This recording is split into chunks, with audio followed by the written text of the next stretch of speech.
Hola Iglesia, qué gusto poder compartir juntos la palabra de este día y meditar en lo que el Señor nos está hablando. El día de hoy vamos a leer la primera carta a los Corintios en el capítulo 15, en los versículos del 1 al 11.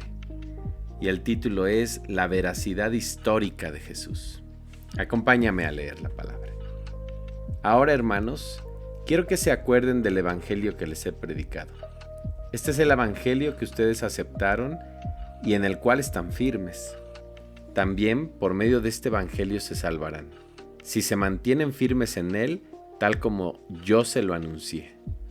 De lo contrario, habrán creído en vano. En primer lugar, les he enseñado la misma tradición que yo recibí, a saber que Cristo murió por nuestros pecados según las Escrituras, que lo sepultaron y resucitó al tercer día también según las Escrituras, y que se apareció a Cefas y luego a los 12. Después se apareció a más de 500 hermanos a la vez, la mayoría de los cuales vive todavía, aunque algunos ya han muerto. Después se apareció a Santiago y luego a todos los apóstoles. Por último, se me apareció también a mí, que soy como un niño nacido anormalmente, pues yo soy el menos importante de los apóstoles y ni siquiera merezco llamarme apóstol, porque perseguí a la iglesia de Dios. Pero soy lo que soy porque Dios fue bueno conmigo, y su bondad para conmigo no ha resultado en vano. Al contrario, he trabajado más que todos ellos, aunque no he sido yo, sino Dios que en su bondad me ha ayudado. Lo que importa es que, tanto yo como ellos, esto es lo que hemos predicado y esto es lo que ustedes han creído. En los versículos que acabamos de leer, el apóstol Pablo nos explica acerca del evangelio. Empieza explicándonos cuál es el beneficio del evangelio para el cristiano, para cada uno de nosotros. Él dice que el evangelio solo va a ser de beneficio si es recibido por nosotros y si nosotros perseveramos en el evangelio. Él habla de que es importante retener y perseverar, porque sin lugar a dudas hay personas o hay cosas, hay distracciones en la actualidad que quieren arrebatarnos el verdadero evangelio de Jesucristo. Por eso es que tenemos que perseverar y retener el mensaje, pues dice el apóstol que si no sería como haber creído en vano. Es decir, todas las creencias previas no nos harían ningún bien si el evangelio se va de nuestro lado. Por eso nos anima a permanecer en el evangelio que él ha predicado. Y él aclara que no es el evangelio de Pablo, es el evangelio que él recibió por medio del encuentro que tuvo con el Señor Jesucristo, quien lo transformó y por gracia lo llevó a conocer más acerca de él y a poder predicar este evangelio.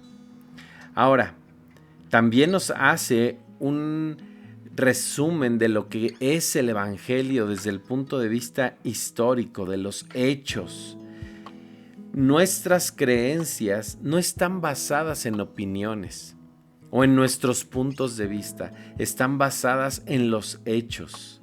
Es decir, nosotros sabemos lo siguiente acerca del evangelio. Primero, la muerte de Jesucristo.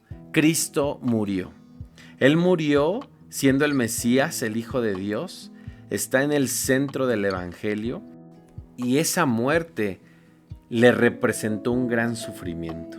Dice Isaías 53, versículo 3 al 5, que él fue despreciado y desechado entre los hombres, varón de dolores, experimentado en quebranto, y como que escondimos de él el rostro.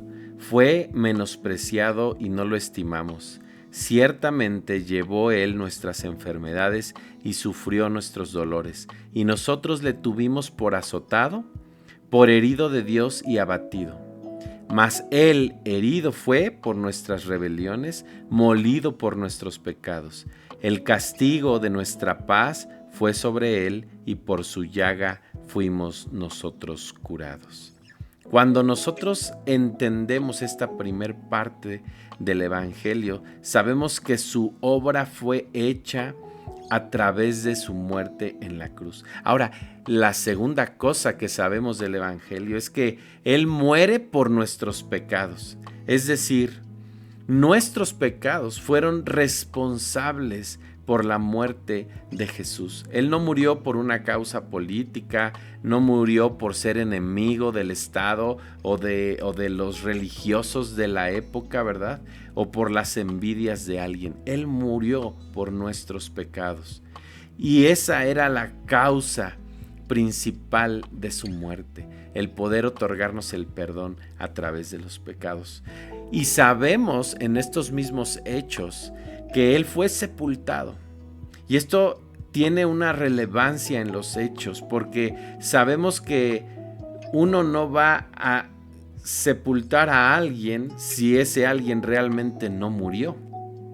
Y la muerte de Jesús fue confirmada en la cruz antes de que Él fuera bajado para ser sepultado.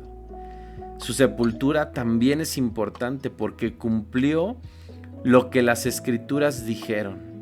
Y se dispuso con los impíos su sepultura, mas con los ricos fue en su muerte. Esto está en Isaías 53:9. Y sabemos que Jesús fue sepultado en la tumba de un hombre rico. Él resucitó. Y esta verdad es esencial para el Evangelio. Porque si bien el Señor Jesús cargó toda la ira de Dios en la cruz, como si Él fuera un pecador culpable de todos nuestros pecados, Él mismo no se convirtió en un pecador. Ese acto de tomar nuestros pecados fue un acto santo de dar amor por nosotros. Pero Jesús mismo no se convirtió en un pecador, aunque Él cargó la culpa entera de nuestro pecado. Y ese es el mensaje del Evangelio, que Él tomó nuestro castigo por el pecado en la cruz, pero Él permaneció como nuestro perfecto Salvador a lo largo de toda esa prueba por medio de su resurrección. Por esta razón, Él permaneció santo aún en su muerte, ya que el Santo de Dios no podía ser atado por la muerte. La resurrección entonces era absolutamente inevitable. Familia, nosotros, como decíamos hace un rato, entendemos la verdad del Evangelio a través de los hechos que fueron narrados y de las muchas personas que atestiguaron esto. Y hoy sabemos y recordamos cuál es el mensaje del Evangelio. Yo te invito a que te mantengas firme y perseverando constantemente en retener el mensaje del Evangelio y lo que el Señor ha hecho por cada uno de nosotros. Familia, nos escuchamos en la siguiente cápsula. Que el Señor los bendiga. Hasta la próxima.